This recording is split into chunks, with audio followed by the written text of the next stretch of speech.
Awesome. Okay, I think we're ready. Beautiful. Well, I'm glad to be here. If you want to, however you want to do it, Michael, if you want to open it up and then just let me know how I could support you. It's not my agenda, it's for you and your people. So you got a good group here today. Yeah. Well, why don't we start? Maybe if you could just give a little bit about who you are and Sure. why you're here and how all of that works as a way Sure. to just get started. And then if they have questions, I certainly have some thoughts about what we could talk about. Yeah, that sounds good. And I've prepared some things for you. I got a couple pages of notes here for your team. And I love it. So thank you. Number one, it's not always easy to, talk about yourself, but I think there's value in giving you my background so you understand why it is we're partners, why we might have value, and how I can help, Michael and his organization, continue to grow and take advantages of what's going on in our world. So my name is Coach Randy Byrd. I have been in real estate 19 years. It'll be 20 years in March. And I got my license really out of greed. I wanted the commission dollars as well. I was a general contractor and a builder and doing homes for other people, doing flips and being the general contractor in it. And then, after working for 6 or 7 months, they would then, sell the house and we'd list the house with an agent. The agent sell it in the weekend, make 40 grand. And I'm like, why did I just work for 7 months for 70,000 or whatever the number? So I did get my license, just really wanting to double dip in that area, and ended up loving it. Moved from Santa Rosa, Napa area where I was a contractor and moved up to Redding, California. Didn't know anybody, literally had 3 people I knew by first name and I was related to 2. So I truly hit the ground running and kind of like jumping out of an airplane in a new place. Started at Coldwell Banker because they were the number 1 office in town, and then went on to be the rookie of the year there, which I was appreciative of the accolade, but I made $38,000 net after bringing in about 100 grand in income. So I was like, I'm in the wrong place. I've got to go somewhere else. So I went to Remax, that was 100% office, and did very well there over the next couple of years. Led the town of about 600 or 700 agents, in the top 1, 2, 3 agents, and really just didn't know any better. I was working strictly out of fear and being a brand new industry in a brand new town. So I just outworked everybody, in my opinion. Went on to have some success there. Was in line to take over that Remax franchise. Went and met with Dave Liniger. Nothing personal. He's probably a fine fella, but after meeting with him, realized that wasn't the brand that I wanted to be aligned with. Just everything that was talked about in the ownership and the franchise meetings. So came back, was going to go transition back to doing independent agent. Loved the brand, had no intention of leaving. And Keller Williams kind of swooped in and made me an offer that was ridiculous for me to refuse. So I took my team over to Keller Williams and became the team leader as a salaried position. So if you know that model, they don't allow that typically. They want that to be church and state kind of separated. They allowed it because they wanted me in there, and again, flattered. So I was a team leader for 2.5 years, then became the OP, the owner of that office of about 100 agents. Loved it, bled red, still bleed red if you cut me, because I was foundationalized in the MREA, the Millionaire Real Estate Agent, the shift. Yep, Keller Williams right there. So many of us here within EXP now have come through that model, because the models are very similar in many regards, and then they're very different in other regards.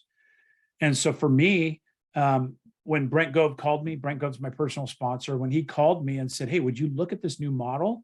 I'm thinking of doing it. I want you to look at it. I said, not interested, 0 chance, not interested. Been there, done that, got the t-shirt. Matter of fact, I had been independent for about 1.5 years after KW, and then was looking at Next Home and signed a Next Home franchise agreement. Not a lot of people know that, but I signed a Next Home franchise agreement. Did the 1 year, luckily, in Napa, and I had Wine Country, Next Home Wine Country, which I thought was a very cool name. I was super excited about building a brand under that, and had ideas and visions of building a 100 agent office again. And Brent said those famous words, well, don't do it for you, do it for me. Poke holes in it, tell me what I'm missing. It looks too good to be true. Would you do that for me as a friend? And I'm like, oh yeah, I got that. I'll poke holes in this baby. So I did. I watched a live webinar back then 6 years ago with Rob Flick, and about 25, 30 minutes into it. And after Rob talked about himself for about 15 minutes, which I'm doing now. So I want to make it short because I remember what it felt like. I was kind of checking out, and about 25, 30 minutes into it, he dropped the bomb on me, which he showed me a slide of revenue share and how cascading revenue share. And I understand the network marketing, system and companies of leverage. So when he showed me this, I was like, whoa, wait. So this is top line revenue, not profit share. This is, you get paid on all positions, and all these things started going through my head. And so very, very quickly I go, listen, I'll just tell you right now, this is all true. I'm in. I don't know what that looks like, but I'm in. And so that was the, the famous time that happened with Brent Gove. And so we did the due diligence together. I had 3 concerns back then. One, is it sustainable? I only had 2,600 agents. I said, I don't know that it's sustainable, this model you're talking about. And their numbers of growth were far significant, or far insignificant compared to what we've accomplished actually in real life, right? Their numbers were much lower than what we've actually been able to accomplish over the last 5-6 years. But I said, is it sustainable? The stock is, it's a penny stock. It was an OTC, over-the-counter stock at the time. And I said, yeah, not valuable to me. So all the stock awards and stuff all of a sudden became insignificant to me. And then I said, the rev share, I want to make sure that this model is sustainable. You only have 2,600 agents. It's not proven. And so we'll find these things out together. And through my due diligence, I really believed that this was the model of the future. Stroked a check to Next Home to get out of that over the next week. And they weren't entirely happy about it. I was friends with Imran Pilati and a couple of the other people in that brand, still like them from Keller Williams days. The bottom line is I saw a future of real estate, in my opinion, the Uber of the taxi cab world. And I was committed. I was going to do this. At this time, I was coaching full-time for Tom Ferry. And again, loved Tom Ferry, loved the organization, but he, in so many words, said, no recruiting. You can't recruit as a coach. So living in that place of golden handcuffs, if you will, I did not. I didn't bring on a single person for over 2 years in EXP because number one, I was integral to Tom Ferry and my commitment to the coaching program. And number two, I was still on the fence, honestly, even though Brent Gove was sending me his texts of making 5,000 and 10,000 and 25,000 a month. You've heard his story. I was getting those texts on a regular basis, but still too good to be true kind of thing. But I love Brent and I was following with him. And then about 2 years and a month or two after my joining, I was just about 2.5 years. I went to Vegas in March of 2018. I joined in September of 2016. So mathematically, you could see that was just about 2 years. I went to Vegas and I met Glenn Sanford and I listened to them talk about going live on the NASDAQ. At this time, I don't remember the exact agent count, but they were in momentum. They had 6,000, 7,000 agents at this time. And I was like, I have to take advantage of this regardless of my relationship. So I might have to end the coaching relationship. We started attracting, tried to do it as quietly as possible. I've told my story publicly, so it's not a secret. One of my first 6 hires was Don Yoakum, which he's a beast. He owned 30 Keller Williams offices. His very first recruit was Tom Daves. Tom Daves being the number one KW agent in the world. And so all of a sudden we were getting, lots of posting on Facebook, a lot of momentum. They recruited 10, 15, 20 agents in the next month, 2 months into their joining. And, tagging me on Facebook. And I was like, hey guys, keep it low, keep it down, kind of under the radar here. Well, I got my first complaint as a live coach that I can't, that I'm building the team. And some of the people they were calling were in companies that I was coaching with and so on. So it progressively got to a point to where I really understood that I needed to make a choice to go all in or all out. And I chose to go all in. So I put in notice to Tom Ferry at the end of 2020. I'm sorry, at the end of 2019. So at this point, we had crossed, I think, the 300 agent mark in my organization, really just on the backs of Tom and Don. And, we were growing in depth, but I had no width because I really wasn't focusing on this. And so I quit Tom Ferry, put in my notice, quit gracefully, had an exit interview with Tom. I felt it was important to talk about my experience and my appreciation and love and admiration for Tom. I shared the same birthday with Tom Ferry. I shared the same birthday with Bill Pipes at the time he was my coach. And so I really felt a lot of integrity to that and had the blessing to go out on my own, just not to touch the clientele that I had been with, over that 4 years with Tom Ferry full time as a coach. And I did. I was completely integral to that. Matter of fact, turned down several people that were like, sponsor me under so-and-so, they won't know. And I said, absolutely not. I'm going to live in integrity because that is really my word and my bond. So for a year, didn't talk to one single past client. So now I have 0 clients in January of 2020. I'm as excited as can be. March 1st, you might follow my dates. March 1st, I had 1 client that was a paid client, maybe 2, but it was certainly not in any kind of a coaching momentum to replace my income. Rev share was low because of my lack of width in the model, although I had a significant depth. And COVID happened, right? COVID happened like March 10th, I think. And here I had 2 clients and really wondered if I made a mistake. Although we had momentum in the depth of my organization, I had not maximized any of the compensation model to get paid. And lo and behold, COVID really did a couple things. It identified that agents needed coaching, and it identified that agents really needed support and structure of how to operate in a virtual world now, as they were forced not to come into the office. We had stories of offices that they literally chained the doors closed and said, don't come in, stay away. They'd send me pictures of this on the front door. And I was like, I've got a solution for you. We're going to do virtual open houses. We're going to do virtual meetings. We're going to go to Zoom, which I'd been on for 4 years with Tom Ferry. He forced us to go to Zoom. I would not have done that without that push, because he wanted to take the coaching up a notch, which I give him a lot of credit for doing. So it was already a space I was very familiar with. And very, very quickly, I was maxed out at 16 clients, and the rest is history in my coaching program. That was kind of the thing that really got that going. And what it allowed me to do, the coaching program allowed me the income and the time freedom and geographical freedom now to make more money with less clients, because I was coaching for myself, and then devote time to agent attraction. Over the next year, I built my front line out to where I was receiving, 5,000, then 10,000, then 15, and then we started exceeding 20,000 in revenue share income from that organization that we really had built the depth on and created some momentum. So now I've been coaching on my own for, it'll be 3 years in January. My coaching calendar is full. I love it. I don't coach a single person in my organization, in my downline, if you will, for money, not one. I coach a lot of other teams for money because they want to learn and develop the skills of agent attraction that we've been able to perfect. But I think that's the secret sauce is, helping enough people get what they want, you get what you want. And like Michael, when he asked me to do this meeting today, I said, absolutely, I'm all in. All right, let's do this. You're an emerging leader and you have a significant organization. You have almost 50 people on this call today. And I am just a servant of you and the organization, that all ships rise with the rising tide. That is the real thing.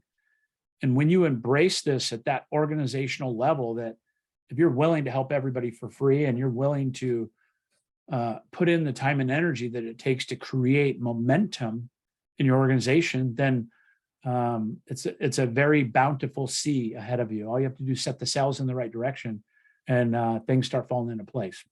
That's kind of my story in a nutshell. Oh, great. Well, I appreciate that. One of the things that I noticed at EXP was that people that were business partners were actually reaching out and helping, which was not been my experience, let's just say. But let's talk a little bit about surviving and being successful in a market like that. Is it because interest rates have gone up, so that means everybody should just shut down, start burying canned food in the backyard, that sort of thing? Or is there a way to make money and to survive a shifting market? No, I love the question, and I know you to be a very talented trainer and mentor and leader of many new agents as they're entering this market.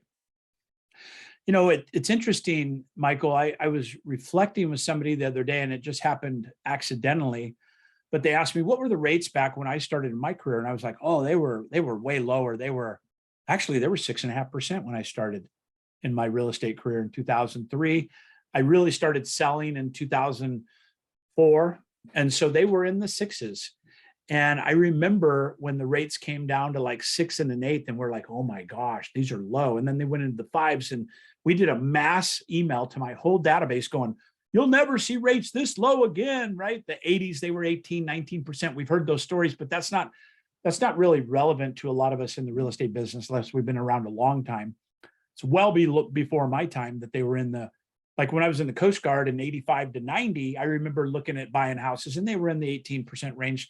That's the only memory I have of the rates, except when I was in the trenches of real estate. And I remember just getting so excited when they came down into the 5s and then the 4s. It was like, this is unbelievable. But the market had crashed in 7, 8, and 9 during the time so we had different challenges. So the reason I say the story is the rates are exactly where they were. They might have inched up a little bit now. Today, when I check them every single day on this Mortgage News Daily app I have. But today they're at 7.08%. So they've gone up again. They were 6.7 yesterday, 6.4 at the beginning of last week. So that is significant. They're going up a lot. But if your narrative is strictly around what the doom and gloom around the rates are, if you look at historically, they're about the same place they were 20 years ago. And yes, we've had a significant decline. I refinanced in January just accidentally. I'm not Nostradamus. I'm not superpowered. I just accidentally refinanced in January with a VA loan, 2.25 fixed for 30 years. I'm very pleased about that. I will not refinance. I might do a HELOC or something to take advantage of that, but I'm not messing with the first, probably for the rest of my time that I own this house.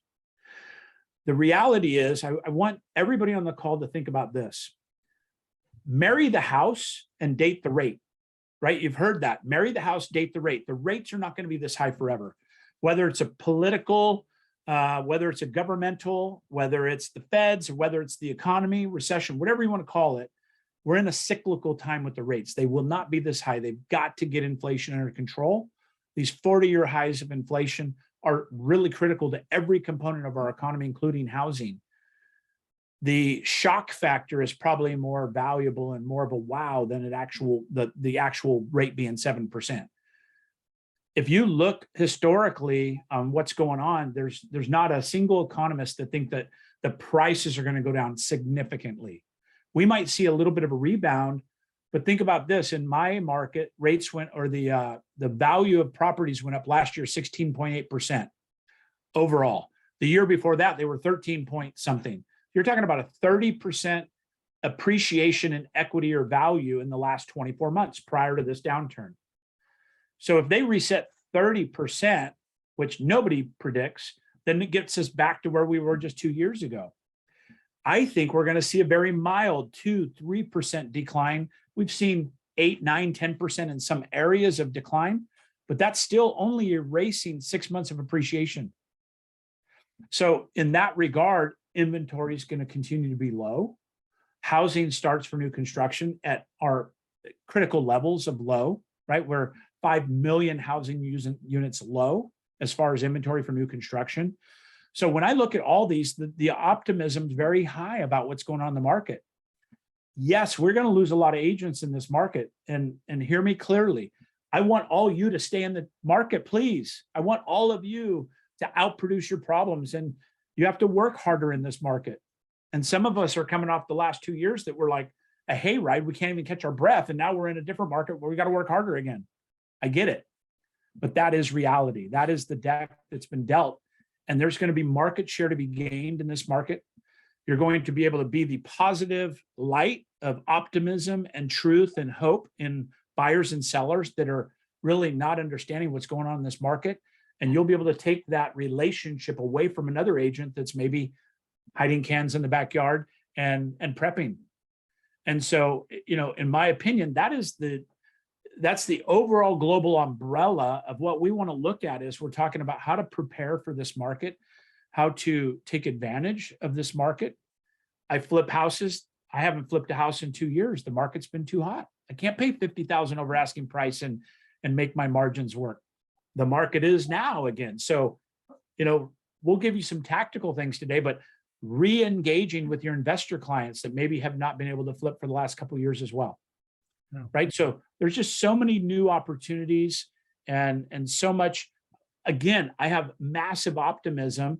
Yes, the rates suck. Yes, they're going to continue to go up. Yes, I just found out they went up to 7.08% just this second. Right. There's that immediate little shelf factor. It's like, crap, man, where is the ceiling of this? Yeah. Right. That's, I was actually had a real estate license when interest rates were 18%. But, I've made videos on real estate financing stuff, which I still have someplace on my YouTube channel where I was using 8%. I mean, that was just like, give me an interest rate, 8%, and I actually know some investor clients that are coming out now because they traditionally like to buy property as an investor when interest rates are high because there's less competition and the interest rates change. Yeah. So what other tips do we have? Yalalik is happy with us so far, so we're doing good in the chat. Did you have any other specific? And Jody with Golden One Credit Union says jumbo is in the 5s, but still not for long. Yeah. And go ahead. Oh, no. I think that understanding and leaning on your lenders now are going to be more important than ever. I signed some documents at a title company recently, and it was a ghost town in there. Yeah. Right. So there are indicators that things have definitely slowed down and cooled. I coach typically around 12 agents is my capacity now in my life by design, right? I used to carry 38 clients with Tom Ferry and sit in my chair all day. I sit in my chair all day, but I love what I'm doing now, supporting almost 1,000 agents organizationally and coaching some of the top people around the country. And I have 2 clients that do north of 1,000 transactions a year. And they're Salt Lake City, one's in Canada. They're seeing the exact same things in the market. They're seeing about a 30 to 40% fallout rate. That's an ugly number. I've got personal team members that have written, put 5 escrows in Canada, it's called something different. It's contract, and they deal with attorneys, but in the States, we call it an escrow. They do all the work to get the escrows in, and then they're falling out because of buyer confidence and buyer reluctance and all these things are real struggles right now. So you have to outproduce those problems. And I think the one key, Michael, that I keep saying in all my coaching calls is you have to outproduce your problems. That's kind of a bold statement, but we've moved into a market that is prospecting-based, marketing enhanced. We had a marketing enhanced or marketing-based, prospecting enhanced market the last few years. You did not have to go out and prospect. You didn't have to touch your database in a very, tight, wrap your arms around way like we need to now. We need to wrap our arms around our database, let them know that they're safe, they're loved. We have the information. They don't need to go to Zillow. They don't need to go on these other portals to get that information. We have to fight for our databases now and be the expert for them. And so when you look at that language, being prospecting based, what does that mean for most of you? Are you truly prospecting based? Now, prospecting based has a forward-looking piece of it that could be a broad range. It could be focusing on your database and being prospecting based within your database with good language, skills, communications, objection handling, scripts, right? Being the voice of reason in this crazy Wild West time, because it is. And you have to be okay internally. So and I'll get to like a 45 mental toughness plan in a minute, I want to get back to that. But forward-looking prospecting, database, sphere of influence, past clients, future clients, farming, expireds, FSBO. FSBOs need us more than ever, right? In the last couple of years, if you could put a for sale by owner sign in the yard, you had 10 people stopping by asking questions and agents asking to help them and so on. There are still a lot of FSBOs out there. You could search for them on Zillow. If you go to Zillow and put for sale by owner, you'll be shocked at how many there are still, right? That's an opportunity for us to go in and partner with them, help them. So if you look at all these forward-facing prospecting moments, and then remember, as your day progresses, you may contact Stanley and you put notes in that Stanley's not interested in selling, but you're keeping him on a follow-up system in 30 days or 14 days, whatever it is. That becomes part of your forward prospecting again in 14 or 30 days. So it's not just all cold calling, it's purposeful prospecting, you picking up the phone, text, instant messenger, whatever it may be, and making a conversation happen for their benefit, right? That's the forward-facing side of this that I talk about. As I look at, maybe having, if we look at the top 5 things that I think would most impact this call today. And again, Michael, I appreciate you having me here, and I'm blessed to be partnered with you and all the people on this call. And if you have guests on here, this is what our partnership looks like, right? This is what partnering with us will look like. But number 1, play offense, right? I just talked about that prospecting. All things you can control. We can control efforts, dials, engagements, meetings, client parties. All those things are prospecting based, forward-facing things. So play offense in your business. We've been reactionary. Sorry to say it. I'm pointing at you, have been reactionary the last couple of years. It was the market, right? I'm not shaming on you. I'm just saying that that's the market that we're in. If you dropped a truckload of for sale signs out of the back of your vehicle, you could have listed a house just by helping people pick them up in the street. So those days are somewhat gone. Number 2, no excuses. Excuses are for those that need them. Sorry. I'm getting 5 to 7 calls a week from my agents freaking out, whether it's organizationally or team, and they're full of excuses. And I gently say, I love you, but excuses are for those that need them. What are the solutions? Are you doing A, B, C, D, E? And usually it's no, I haven't. I need to. So that self-awareness is number 1, but no excuses. Just leave those aside. Everybody's got a story. Everybody's got scar tissue, especially if you've been in the market for a little bit. I don't ever want to see a short sale market again like we saw in 08, 09. I had to transition my whole business away from 40 listings to doing nothing but short sales for almost 2 years. And we had a short sale that took 3 years and 2 months to close. Please don't ever have that market come around again. I don't think we're going to see that, by the way, from a perspective of being in the know and in the circles of a lot of smart people. I'm not smart. I tell you straight up, I'm not a smart guy. I listen to smart people, and then I write down and I just really absorb what they're saying. Number 3, have remarkable boldness. It's time for you to be bold in your business and bold in your market. And what I mean by this is being bold, being authentically you, and don't play small. This is a time to really go all in on video. You've been hearing it for years. A lot of agents still are not all in on video. This is an opportunity for you to go all in on video. Be bold, whatever that may look like for you. It may be door knocking. It may be running for the mayor, whether it's a digital mayor or the actual mayor. It could be being bold in your market to really take advantage of the opportunities that are at hand. Discipline is going to be a really big key factor in the success of agents right now. We just started a new boot camp. I don't want to be over promotional, but we're excited about it because, like Michael, it's a training program for agents that need it, right? It's not for everybody, but it's for those that need it. And our number 1 key factor, reason we called it boot camp and themed it around a military, which I'm a military veteran guy, is because discipline is the number 1 thing they teach you in there. The way to brush your teeth.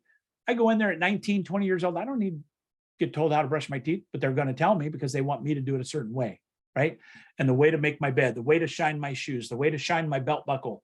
All these things are disciplines the military teaches you because it leads into all other stackable items in discipline.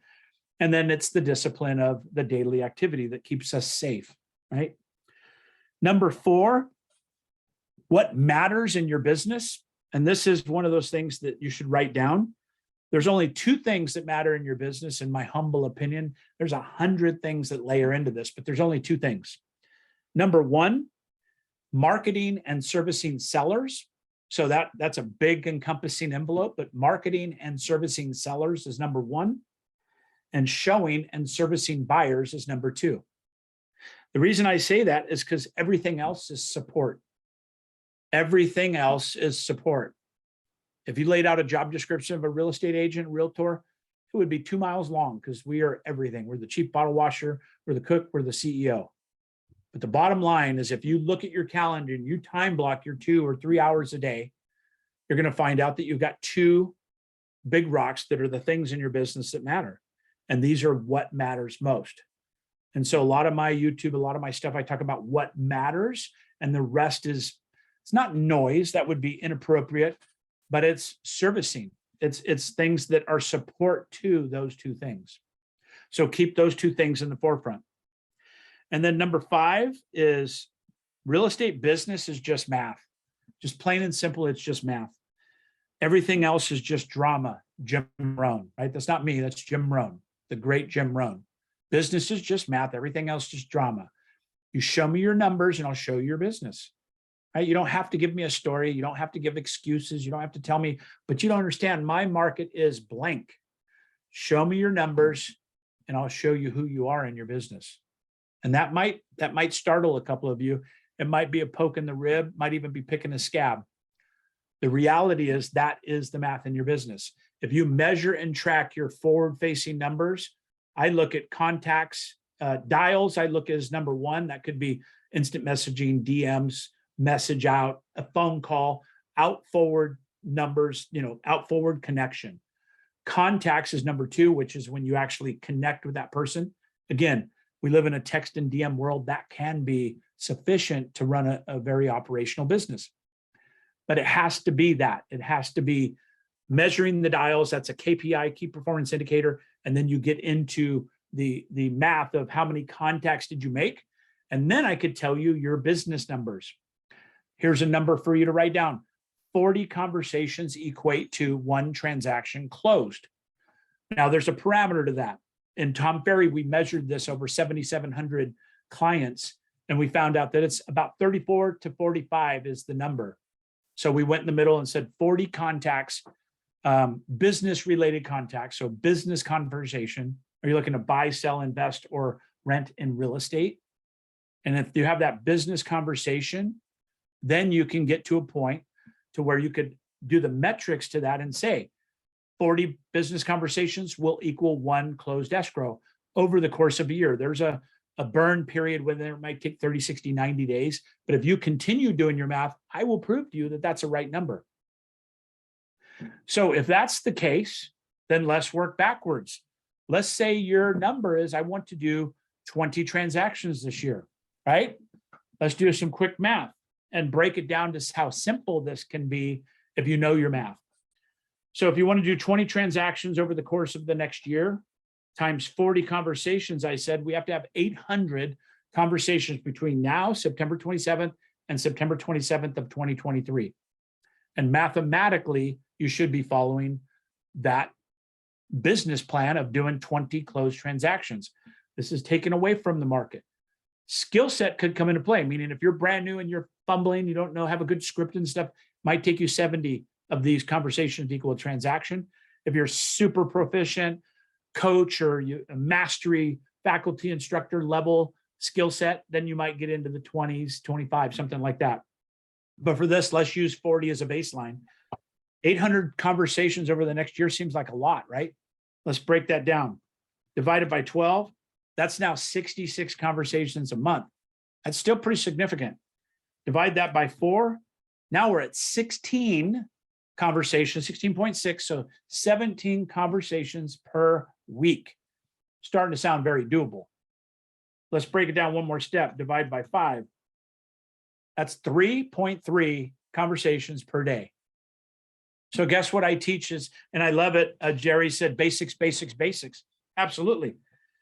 I go, Jerry, how many deals you want to close this year? I want to close 24 in the next 12 months. That'd be a good goal for me. Okay, 4 conversations per day, Jerry. That's our measurement because we did the math backwards, right? So all of a sudden it's very doable. It seems very easy to do, but it's a discipline process to do 3 per day, every day, 5 days a week. And remember, that's a conversation. It's not a voicemail. It's not a text message. That's a, hey, do you have 2 minutes for a conversation? Hey, I'd love to chat with you.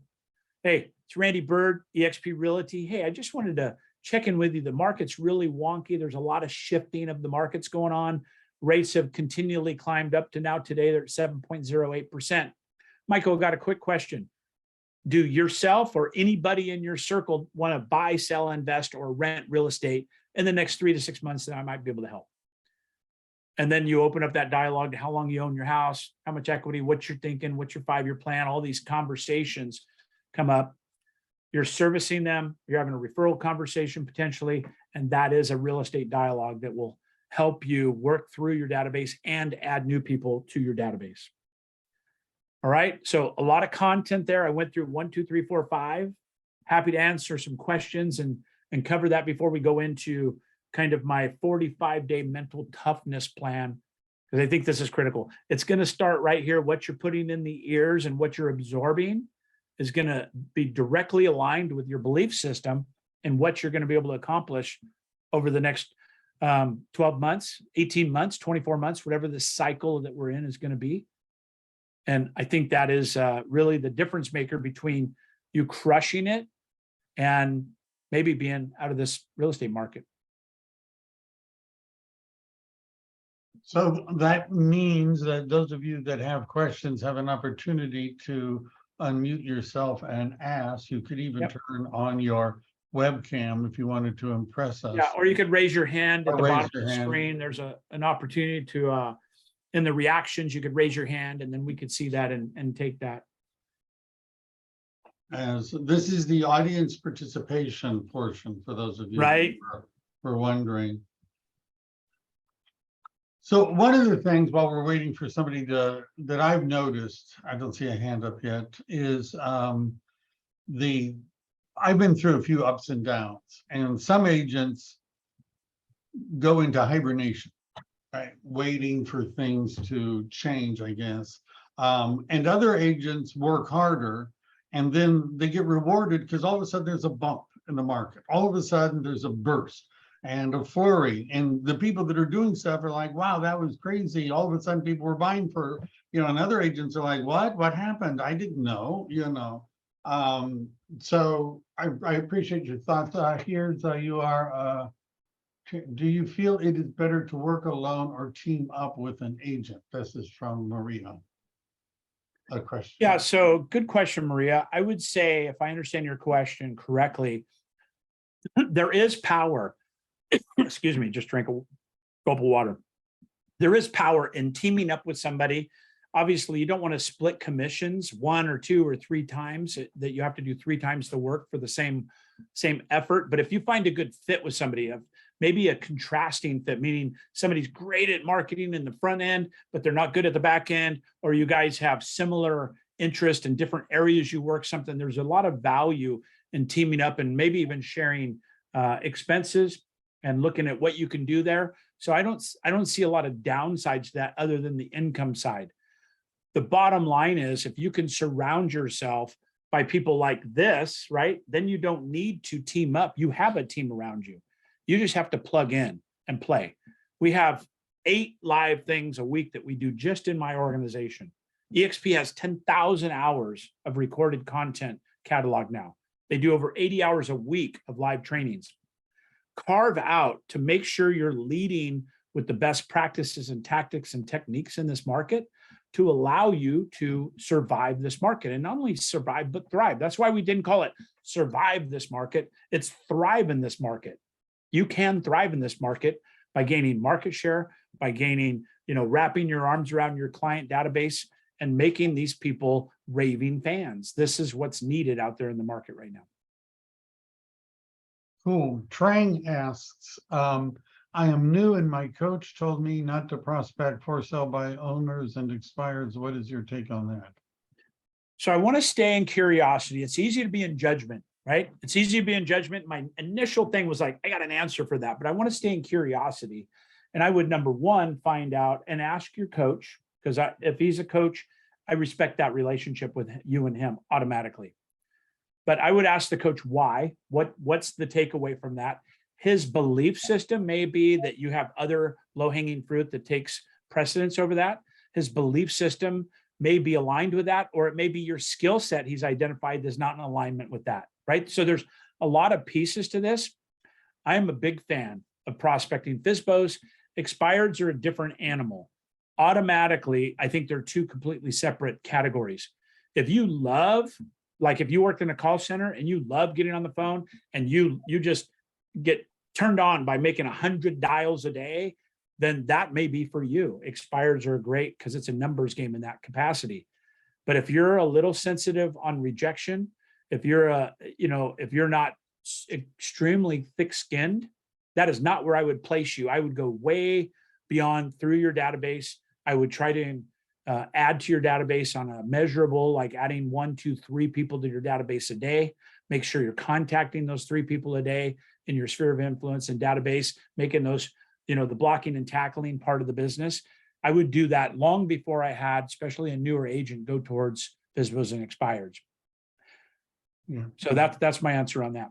I agree with that. Mr. Reynolds, Jerry, did you have a question? Well, I just wanted to share something. All right. I'm a little older than most of you. I started in 1964. I've been in the business full time for 58 years. Wow. In 1966, we went through the similar market. Inflation was out of control. Johnson wanted to curb it. Government wanted to curb it. They increased the loan points instead of the interest rate, but it's the same effect. Because at that time we were selling mostly FHA and VA, and 10 points meant that the seller had to pay 10 points for a buyer to get a loan, plus 6% commission. In 1980, we had interest rates of 18 to 21%. This is a fluid market. Real estate is a fluid business. We just have to show up every day, go to work, and treat it as a business. Don't treat it as a hobby. Yeah. Amen. And, what I hear in that is a lot of experience. You've got a lot of years in this market. What's going on right now is buyers need to buy. There's still people that need housing, still need a roof, right? There's sellers that need to sell. Our job is to beat the weeds, so to speak, to find those particular buyers and sellers. Inventory is still very low. Appreciation is very mild. If it's depreciating at all, they're still going up 1%, 2%, 3%. Dave Ramsey, which I do not agree with on about 90% of what he says. But the other day he said, today is the best time to buy for buyers in the next 5 years, because there is not going to be depreciation. There's going to be continued low inventory. And so it's going to get worse, not better in the future, right? The interest rates are the variable. But again, marry the house, date the rate. The refinance boom is going to come along big time. I mean, the demand is great. The ability is limited at the moment because of high prices and interest rates that have taken some buyers out. That's right. But there are plenty of them out there still buying. I'm watching every week, every Monday morning. I look at the pendings in my community and I look at the new listings. And right now, they're almost equal. Yeah. Which means we're fine. There's plenty of properties for sale out there. We just have to marry them up with a buyer that can afford it. In the San Francisco Bay Area, probably a month and a half ago, we were at 16%, which meant 16% of the people could afford to buy a home. And I'm thinking we're probably a little lower than that now, but there's still plenty of people here, and they're pouring in from all over. It's an amazing market, absolutely amazing. The opportunities are there. I agree. So thanks for sharing. I want to get to a couple of these questions, Yeah. Michael, and then I want to really go over this mental toughness plan before we wrap up. And I do have a hard stop at 1:30. Me too. Number one, Trang, you said he said, I'm not strong enough to go with them. He's your coach. Believe him in some regards. Don't be afraid to challenge him if you feel like you're strong enough to do it, but he's looking out for your best interest. So I also saw, please share with us your door knocking, door hanger, how to make it more efficient. It's you use your Chevrolet legs. Just get out there. It's sweat equity instead of check equity. You can get out there and it doesn't matter how many homes you could knock on a day, right? We used to challenge our coaching clients to do a century day, which is 100 doors a day that they would knock on. And, plug in. I've got a lot of different classes through the week. Plug into those and we'll talk about these strategies specifically. Sirocco, unfortunately, you said my sponsor disappeared. Can I change sponsors? No, I'm a strong advocate for getting out of that mindset that you need your sponsor to win. You have a tribe around you. And by the way, you're probably in my tribe. So you get all of us, you get Michael, you get Don and Tom, you get, all these people are in your tribe. Lean on your tribe. Don't focus on a single sponsor to be your savior. I know that could be controversial, but I believe that in my heart. I am new. I have the hardest time getting phone numbers of people who call to prospect. Okay, there's several systems out there. Michael could probably help you with those as well. Vulcan 7, Core Logic, title companies. There's a bunch of free ones. There's a bunch of paid ones. I would really just dig into that and go into Workplace and ask where you can get that. You'll get flooded with opportunities, okay? How to overcome media negativity and influencing clients to hesitate in buying and selling. Great question. Number one, turn off the freaking news. I read the news so I could absorb what I want to, because when I'm watching, I'm forced to watch what they're peddling. Get away from the news altogether. Try to watch something that's informational related. And more importantly, feed the equal amount of good information into your brain than you're absorbing in the bad stuff. Okay, that's a really big one. Is now a good time to list an investment home due to the holidays? It's a great time to invest in list investment homes. It's always a great time. I always had my biggest months in December because most people take December off. So I doubled down in November, and December was my biggest month through my whole career because most agents are taking it off and the phones are lighter and people are not getting called, and they're usually in a good mood when you call them. So I'm a big holiday guy. Thank you, Juan. Not counting on my sponsor. I just need someone like you. Here's the luck. You got me. That's why I'm here. Michael is in my organization, which means you are most likely. And even if you're not in my organization and you're watching this and you're romanticizing the idea that you wish you had Randy as your sponsor, listen, I am here for you. We do so much free stuff. All you have to do is plug in and play, right? That limited belief in your head is going to be something. I'm sorry I'm talking to you right now because I'm passionate about this. Get out of that mindset. Align with somebody, lock arms, adopt somebody. There's Brent Gove. There's all these people that I don't even know how they commit so much time, but they do. And we're here for you to win. So I match your energy on the treadmill. If you get on the treadmill with me, I will die before I get off that treadmill with you. But if your treadmill's not on and I look over, it's unplugged, I'm unplugging, just so you say, right? So that's the story there. I'm going to pop through a couple of these last ones. And then if you want to plug in birdhouse.team, I'll put it in there real quick just so you can go to it. Don't go to it now because I want you to write down what I'm going to share with you, but maybe just write down the web address, birdhouse.team. That's our one resource site for everybody here. And it's open, right? It's not secret password. We've got recordings. All the weekly meetings are posted there, all the links, any trainings we do, the workplace group, all that stuff. If you're not plugging into that stuff, I'm just going to say it. That's your greatest opportunity, right? That's your greatest opportunity to plug into the stuff that we as leaders, Michael, myself, Don, Tom, and all the others, Russell, we've built for you to give you the support. All right. So Michael, with your permission, I'd like to wrap up with what is my 45-day mental toughness plan. This has got me through a lot, right? This got me through a lot personally. I've lost a brother, an ex-wife, and a best friend to suicide in the last decade. And I had to dig in and really find my why again, find my passion again. And it's still hard. It's still tough. And I have to go back to this stuff on a regular basis to really understand, to get back into gratitude, right? I am not a real foo-foo guy, like journal and count butterflies and all that, meditate. I do meditate, but my meditation's like, I think I have inner voices talking to myself. So it's hard for me to quiet down. You can see I'm full of energy. But here's my 45-day mental toughness plan. And I call it my path to mental mastery, finishing 22 strong and into 2023. I'm going to rip through these. This is recorded. Michael, maybe share a recording with me when we're done as well, but go back and listen to this recording. I'm going to rip through them, but I want you to really try to internalize this. Number one, a daily morning routine. This is critical. Mindset, affirmations, gratitude, review your big goals.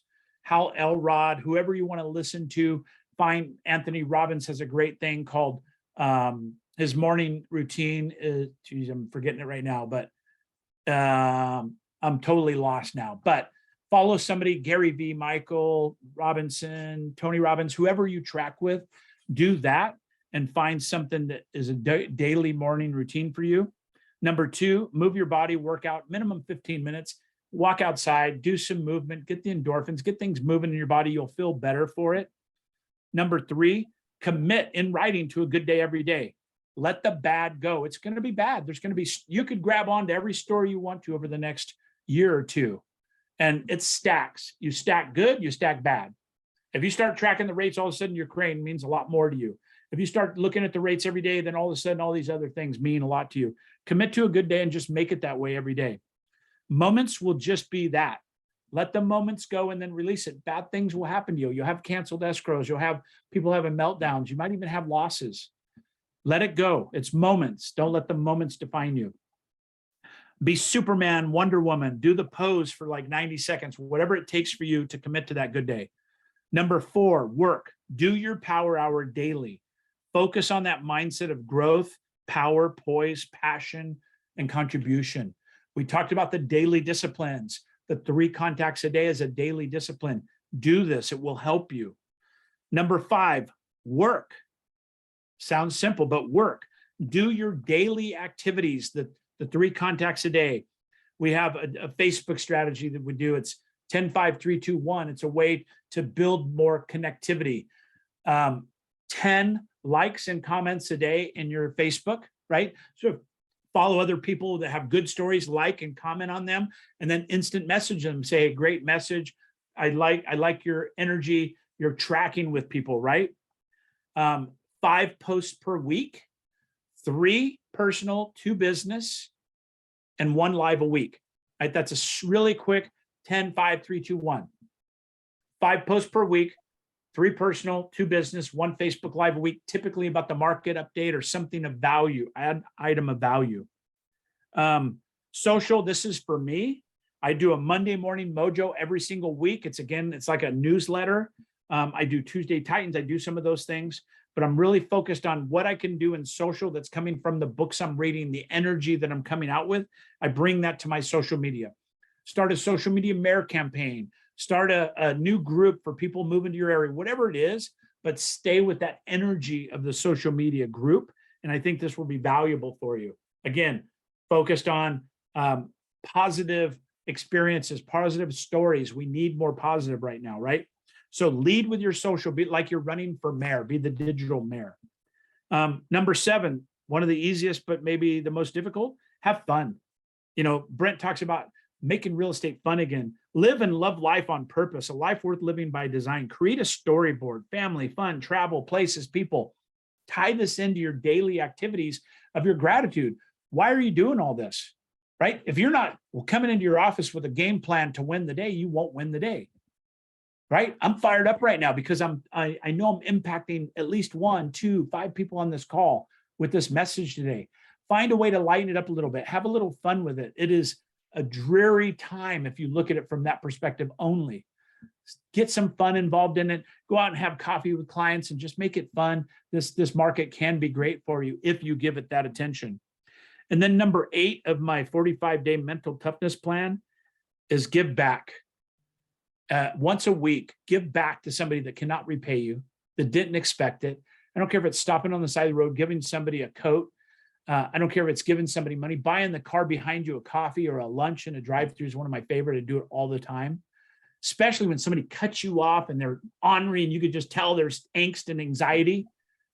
And then I get up there and I go, hey, guy behind me, whatever they're getting, I got it. And then you're gone by the time they get it. There's no way for them to repay you. They don't even know who you were, but it changes their day. But focus on giving back to somebody every week. I don't care if it's a soup kitchen thing. I don't care if it's a neighbor that you can go over and mow their grass.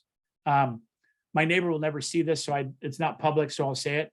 My neighbor's struggling. He's got cancer. His wife just had a stroke. I don't really jive with them. We're not really good friends, right? They're neighbors. It's occasional wave, but I could care less if they lived across the street or not, honestly. But they've been sick and I've been concerned with them. And I did a nice thing for him a month or two ago. And then he brought over some tomatoes and stuff last couple of weeks ago. And just as a kind neighborly gesture. I went over there. His grass was about 2 foot tall. It took me 2 hours to mow his grass and to weed eat around his house because it was a disaster. I did it for him, not me, right? I'm not embarrassed. I did it for him and he knew it and he took it that way. And halfway through mowing the grass, which was a disaster, imagine a riding lawnmower with 2 foot. It doesn't work very well. Bags wouldn't work. It was just, it was a lot of work. The other neighbor came and joined me, firefighter that lives next door that I care about a lot. Didn't ask him. He helped. All of a sudden, we had a couple neighbors in his yard. His wife comes out. She's kind of tearing up. She brings us out cookies. She's like, you guys are amazing. That's an act of kindness without an expectation of return, right? That's just an example. Find your own example. This will change your life. If you focus on this, it's impossible to be in a negative place mentally. We're not wired this way. To be in a positive place and a negative place at the same time doesn't work. So focus on this positive energy, do something good for somebody, and this mental toughness plan can and will change your life. Cool. You've got a 1:30, so do I. Want to thank everybody for joining us today. If you'd like more information, reach out to me. And everybody go out and get them.